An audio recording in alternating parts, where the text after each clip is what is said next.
نہ یہ دنیا کے اس اشتراکی نظام کی بنیاد رکھ سکے گی جس کے بغیر بھوک، بیکاری اور جہالت کا اس کرۂ ارض سے دور ہونا ناممکن ہے۔ اس لیے آؤ بیتھوون کا مون لائٹ سونیٹ شروع کرو تاکہ اس زندگی کی حرمہ نصیبی اور اپنے محبوب آدرش کی دوری کا احساس زائل ہو جائے۔ میریا نے اپنے آنسو پوچھ ڈالے اور پیانو بجانے لگی۔ چاندنی رات تھی۔ میں اور اوبرائن کھانے کے بعد بالکونی میں بیٹھے ہوئے اپنے تخیل میں پرستانی قلعے تعمیر کر رہے تھے۔ میں سوچ رہا تھا کہ الپتر کی جھیل کے وسط میں برف کے گلیشیئروں کے درمیان ایک خوبصورت محل ہو اور اس میں میریا ہو اور ایک بہت بڑا پیانو ہو چاندی کا، اور میریا کا لباس سیب کے پھولوں کا ہو، اور میریا ہو اور میں، اور بس اور کوئی نہیں۔ الو کہیں کا، لوگ بھوکے مر رہے ہیں، آٹا روپے کا 2 سیر بک رہا ہے، اور جناب سوچ رہے ہیں کہ ایک چاندی کا پیانو ہو، جھیل کے وسط میں ایک محل ہو، یہ ہو وہ ہو۔ بس ہمیشہ یہی مصیبت ہوتی ہے، ایسے خوبصورت سپنے اسی طرح جلدی ٹوٹ جاتے ہیں۔ لیکن آدمی ایسے خواب دیکھتا کیوں ہے؟ آدمی سے مراد کیا چیز ہے؟ عبداللہ بھی تو آدمی ہے۔ عبداللہ نے بھی تو کبھی ایسے خواب دیکھے تھے۔ اب بھی اپنے بیٹے کے لیے شب و روز ایسے ہی سپنے دیکھتا ہے۔ انسان کو یہ سپنوں کی دنیا کیوں پیاری ہے، اور کیوں وہ ان سپنوں کو حقیقت نہیں بنا لیتا؟ سورج، پانی، چاند، ہوا کی طرح اگر زمین اور اس کی ساری پیداوار بھی سب انسانوں میں مشترک ہو جائے تو ہر گھر کے ان سندر سپنوں کا جگمگاتا ہوا شیش محل بن جائے۔ پھر انسان ایسا کیوں نہیں کرتا؟ وہ کیوں غاصب ہے؟ اشتراکی کیوں نہیں ہے؟ کیا اس میں اتنی سی عقل بھی نہیں کہ اس سیدھی سادی بات کو سمجھ لے؟ اوبرائن سگار کی راکھ جھاڑ کر بولا، ہنری فورڈ کا لڑکا مر گیا ہے۔ میں نے پوچھا، پھر اس سے موٹروں کے کاروبار پر کیا اثر پڑے گا؟ شہتوت کے درختوں پر پھل لگنے بند ہو جائیں گے کیا؟ اوبرائن بولا، نہیں، دراصل غور کر رہا تھا کہ وہ ہنری فورڈ کا اکلوتا بیٹا تھا۔ ہنری فورڈ امریکہ میں سرمایہ داری کا مظہر ہے۔ اب میں سوچتا ہوں سرمایہ دار ہنری فورڈ خوش ہے؟ خوش تھا، خوش رہے گا۔ آخر یہ دولت کے انبار کیوں؟ ان کا مصرف ہی کیا ہے؟ جبکہ ہنری فورڈ 2 بسکٹ اور آدھ پاؤ دودھ بھی دن میں ہضم نہیں کر سکتا۔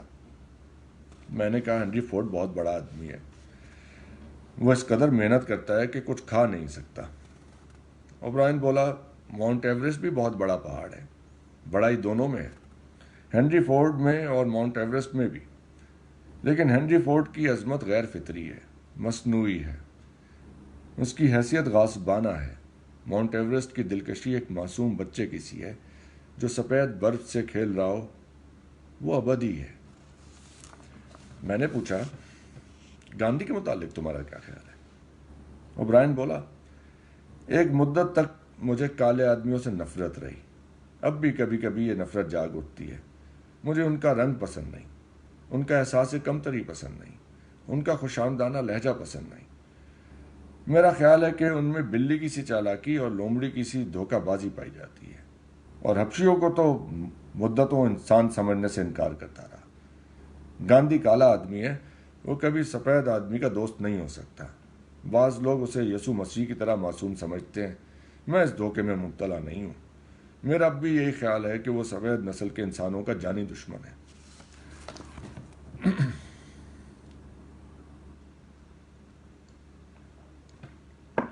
میں نے کہا، وہ تو صرف یہ چاہتا ہے کہ ہندوستان میں ہندوستانیوں کی حکومت ہو۔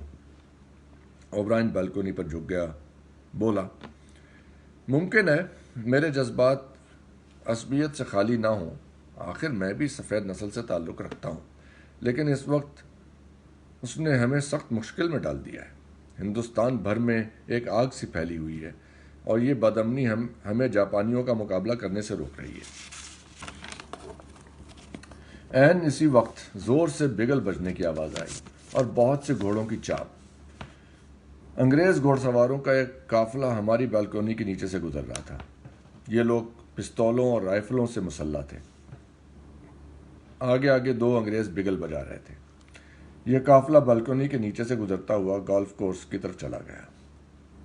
میں نے کہا، بد اعتمادی سے بد اعتمادی پیدا ہوتی ہے، یہ زندگی کا اصول ہے۔ انگریزوں کو ہندوستانیوں کی جمہوریت پسندی پر اعتماد نہیں، اور ہندوستانیوں کو انگریزوں کی ہمدردی اور داد رسی پر۔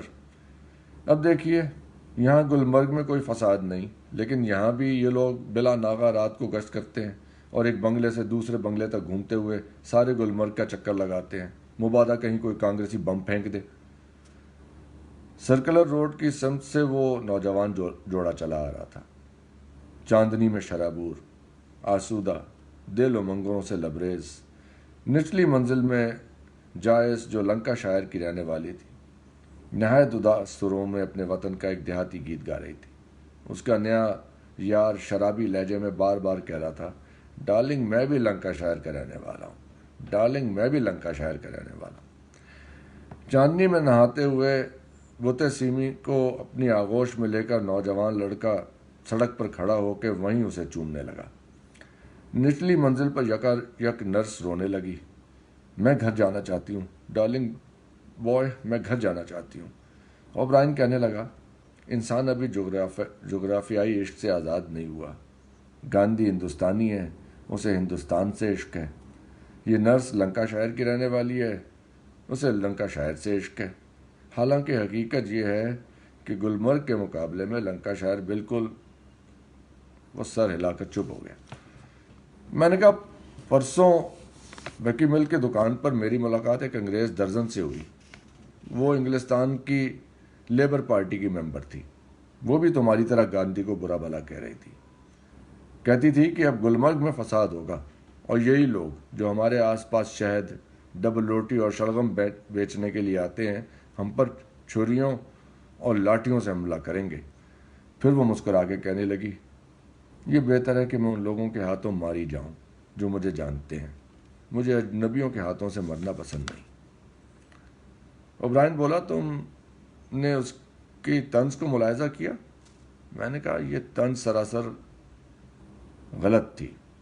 گاندھی کسی انگریز کو قتل نہیں کرنا چاہتا، اور پھر اس انگریز درزن کو، جو لیبر پارٹی کی ممبر بھی تھی، ہندوستانیوں سے اس قدر خوف کیوں محسوس ہو رہا تھا؟ یہ اتنی بد اعتمادی کس لیے؟ تمہارے خیال میں کیا اس میں رتی بھر بھی احساس گناہ شامل نہ تھا؟ نیچے نرس اب زور زور سے چلا رہی تھی، میں لنکا شائر جانا چاہتی ہوں، سلی بوائے، میں لنکا شائر جانا چاہتی ہوں، سلی بوائے۔ اوبرائن مسکرا کے کہنے لگا، اور یہی گاندھی چاہتا ہے۔ یکا یک عبداللہ کا لڑکا غریب بھاگتا ہوا آیا اور چھوٹتے ہی بولا، بابو جی، ابا کو کچھ ہو گیا ہے۔ ابھی بھلے چنگے تھے، بیٹھے حقہ پی رہے تھے، پھر کھانسنے لگے اور ایک دم چپ ہو گئے۔ میں نے کہا، ابا؟ وہ نہیں بولے، وہ بولتے ہی نہیں۔ میں بھاگا بھاگا نیچے گیا، عبداللہ اپنی کوٹری میں مرا پڑا تھا۔ آنکھوں کی پتلیاں اوپر کو چڑھ گئی تھیں، سپنوں کا انتظار کرتے کرتے۔ ہائے، کتنی نا امیدی تھی ان آنکھوں میں، یہ سپنے کبھی سچے نہیں ہوتے۔ مینیجر دروازے تک بھاگا ہوا آیا، اس نے عبداللہ یا میری طرف دیکھا تک نہیں۔ غریب کو دیکھ کر بولا، میجر صاحب کے لیے گرم پانی چاہیے، جلدی ٹب بھر دو۔ اور وہ بھاگتا ہوا واپس چلا گیا۔ غریب نے قاعدہ زمین پر رکھ دیا اور بالٹی اٹھانے لگا۔ میرے ابا کو جگا دیجیے، اس نے مایوسانہ لہجے میں نہایت لجاجت سے کہا، میں میجر صاحب کے لیے پانی رکھا ہوں۔ قریب کسی کمرے سے آواز آ رہی تھی، لنکا شائر کی رہنے والی نرس کو اس کا نیا یار چوم رہا تھا اور اسے مخصوص شرابی لہجے میں دلاسا دیتے ہوئے کہہ رہا تھا، میں تجھے لنکا شائر لے جاؤں گا، میک یو مائی بیبی، میں تجھے لنکا شائر لے جاؤں گا، میک یو سویٹی۔ عبداللہ آج ہی کیوں مرا، ایسی خوبصورت چاندنی رات میں؟ وہ نوجوان لڑکا اور لڑکی ابھی تک گلمرگ کی چاندنی میں نہا رہے تھے۔ ہواؤں میں جنگلی پھولوں کی سی مہک بسی ہوئی تھی۔ کیا عبداللہ آج سے چند سال بعد نہیں مر سکتا تھا؟ شاید اس کا بیٹا پڑھ لکھ کر اس کے تخیل کے سپنے سچے کر دیتا۔ یعنی یہ کون سا طریقہ ہے مرنے کا کہ صاحب لوگوں کے لیے پانی بالٹیاں بھرتے بھرتے مر گیا؟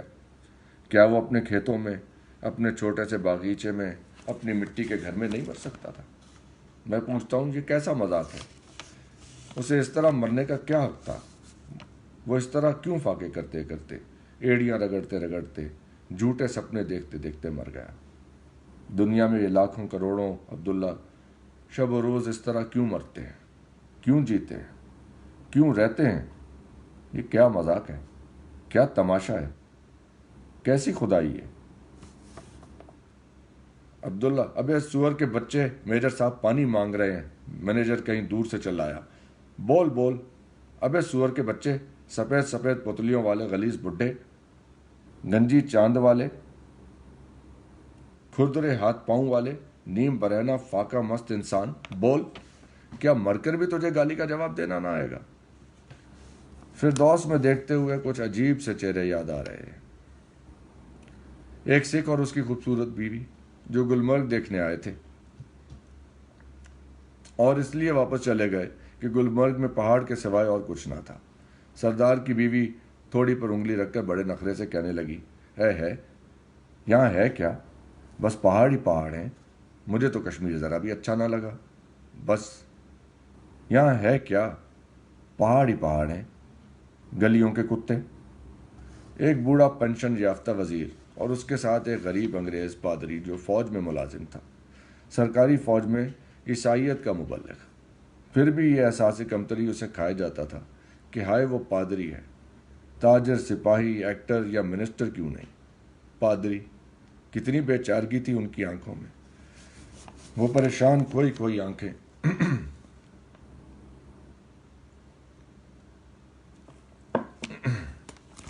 بوڑھا وزیر ہر وقت اپنے لڑکے کا ذکر کرتا جو اسکاٹ لینڈ میں تھا اور ہندوستانی ہوتے ہوئے بھی ایک اسکاچ کے گھر پرورش پا رہا تھا۔ بوڑھا وزیر بڑے فخر سے اس امر کو بار بار ہوٹل کے ملاقاتیوں کے سامنے دہراتا، جمال میرا بیٹا ہے، جمال اسکاٹ لینڈ میں ہے، جمال میرا بیٹا ہے، جمال اسکاٹ لینڈ میں ہے۔ اس کے علاوہ اس میں ایک اور بری عادت بھی تھی، وہ میری بالکنی میں مجھ سے اجازت لیے بغیر آ بیٹھتا اور پھر میرا باتھ روم بھی استعمال میں لے آتا جو بالکنی سے کچھ فاصلے پر ہی تھا۔ ایک دن میں نے چڑھ کر کہا، صاحب آپ یہ بالکنی اور باتھ روم میری اجازت کے بغیر استعمال نہیں کر سکتے۔ کیوں؟ اس نے بے حد ناراض ہو کر پوچھا۔ اس لیے کہ جمال آپ کا لڑکا ہے اور جمال اسکاٹ لینڈ میں ہے، اور جب تک وہ ذات شریف یہاں تشریف لائیں میں آپ کو آپ کے پادری دوست سمیت اس بالکنی سے نیچے پھینک دینے کا خوفناک ارادہ رکھتا ہوں۔ لیکن آپ مجھے نہیں جانتے، اس نے اور بھی افروختہ ہو کر کہا، یہاں کے سب لوگ، بڑے بڑے لوگ میرے دوست ہیں، میں منسٹر رہ چکا ہوں اور وازرائے بہادر کا مہمان بھی، آپ کو جیل بھجوا سکتا ہوں۔ آپ کس سے بات کر رہے ہیں؟ میرا لڑکا جمال اسکاٹ لینڈ میں ہے۔ میں نے تہدیدی انداز میں اسے گھونسا دکھاتے ہوئے کہا، بہتر ہوگا کہ آپ بھی اسکاٹ لینڈ تشریف لے جائیں، کم از کم بالکنی کی طرف تشریف نہ لائیں، ورنہ 5-6 تماشا دیکھنے والے ملاقاتی اکٹھے ہو گئے۔ آپ نے ان کی طرف مڑتے ہوئے کہا، اور یہ بھی کوئی بات ہے، میری اس طرح کوئی بے عزتی کرے؟ میں پینشن یافتہ منسٹر ہوں، میرا لڑکا جمال اسکاٹ لینڈ میں ہے، اور پادری اسے گھسیٹ کر پرے لے گیا۔ ایک ہندوستانی لڑکی آئی، کمرہ نمبر 42 میں آ کر رہی۔ نہ وہ ایکٹریس معلوم ہوتی تھی، نہ ہیڈ مسٹریس، نہ طوائف، نہ شادی شدہ خاتون، لیکن پھر بھی اکیلی آئی تھی، اور جتنے دن گلمرگ میں رہی اکیلی رہی اور اکیلی واپس گئی۔ اوبرائن کہنے لگا، اس لڑکی کو دیکھ کر میرے دل میں اپنی محبوبہ کی یاد تازہ ہو جاتی ہے۔ بالکونی کے منظر نے مجھے اس سے بھی متعارف ہونے کا موقع دیا۔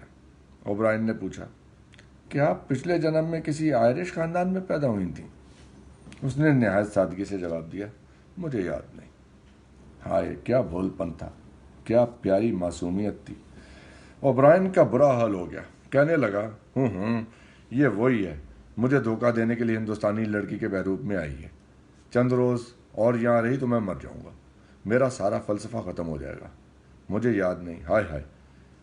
خیریت ہوئی کہ چند روز بعد وہ واپس چلی گئی۔ بالکنی میں ایک سہانی دوپہر، لطیف خنک دھوپ، پلیٹوں میں سیب اور مصری آلوچے، میریا کی سنہری باہیں اور پھول کی کلیوں کی طرح نازک انگلیاں۔ میریا کہنے لگی، وہ پکنک تمہیں یاد ہے؟ ہم دونوں نے فیروز پور کے نالے میں مچھلیاں پکڑنے کی ناکام کوشش کی تھی اور فشریز کے محکمے کے کارکن نے ہمیں بلا اجازت مچھلیاں پکڑنے پر گرفتار کرنا چاہا تھا؟ میں نے جواب دیا۔ اس نے ایک آلوچہ اٹھاتے ہوئے کہا، میرا مطلب ہے کہ وہ پکنک بری تو نہ تھی۔ اب پھر کبھی چلو، اب کہ ہم فشریز کے محکمے سے اجازت بھی لے لیں گے۔ میں نے کہا، مجھے تو پکنک میں صرف اخروٹوں کا تلا ہی پسند آیا تھا، اور یا بید مجنو کا جھنڈ جہاں نالے کا پانی سویا ہوا معلوم ہوتا تھا، اور بید مجنو کی شاخیں پانی پر جھکی تھیں، اور چنار کے پتوں کا رنگ شرابی تھا۔ میریا نے خوابیدہ لہجے میں کہا۔ بالکل تمہارے ہونٹوں کی طرح، میں نے شوخی سے کہا۔ بچے ہو، بس مٹھائی دیکھ کر للچا جاتے ہو، تمہیں عشق کرنا نہیں آتا۔ میریا نے ایک سنجیدہ تبسم کے ساتھ کہا، اس لیے تم مجھے اس قدر پسند ہو۔ بہت دیر خاموشی رہی۔ میں اپنی کھال سہلاتا رہا۔ پھر وہ بولی، جنگ کے بعد میں اپنے وطن واپس چلی جاؤں گی، وہاں کی اشتراکی پارٹی میں شامل ہو کر سیاسی کام کروں گی۔ پیانو بجانے سے کام نہ چلے گا۔ یہ کم وقت جنگ ختم ہو جائے، پھر ہم سب مل کر پوری کوشش کریں گے کہ جنگ دوبارہ نہ ہو۔ کیوں، ٹھیک ہے نا؟ میں نے کہا، مجھے بھی ساتھ لیتی چلو گی؟ ضرور، وہ مسرت بھرے لہجے میں بولی۔ ہمارا گاؤں لمبارڈی میں ہے، وہاں انگور کی بیلیں ہیں اور شہتوت کے درخت، اور کھیتوں کے کنارے کنارے لائم کے پیڑ۔ تب تک میرا بھائی بھی آزاد ہو جائے گا۔ پھر ہم سب مل کر کھیت بوئیں گے اور ریشم کے کنویں اکٹھے کریں گے، اور پاپا کو ایک اونچی سی کرسی پہ بٹھا کر اصل اطالوی شراب پلائیں گے، اور کبھی کبھی جنگ نہ ہونے دیں گے۔ دوسرے دن میریا اور اس کے باپ کو پولیس نے پھر حراست میں لے لیا۔ یہ گرفتاری بطور حفظ ما تقدم عمل میں لائی گئی تھی۔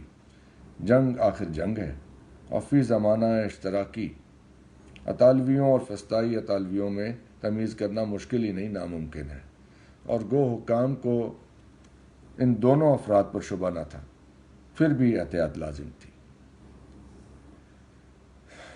چلتے وقت میریا کے باپ نے مجھے ایک چھڑی بطور تحفہ پیش کی۔ میں نے ایک حزین مسکراہٹ کے ساتھ کہا، اور میں تمہیں کیا دوں ناپخت چوزے؟ میں نے پیانو کی طرف اشارہ کر کے کہا، میں تم سے نغمہ بہار سننا چاہتا ہوں، بیتھوون کا نغمہ بہار۔ میرا یقین ہے کہ بہار ضرور آئے گی۔ وہ پیانو پر نغمہ بہار بجانے لگی۔ اس کی آنکھوں سے آنسو گر رہے تھے، اور نغمے کی پنہائیوں میں خوش اللحان طیور چہچہانے لگے۔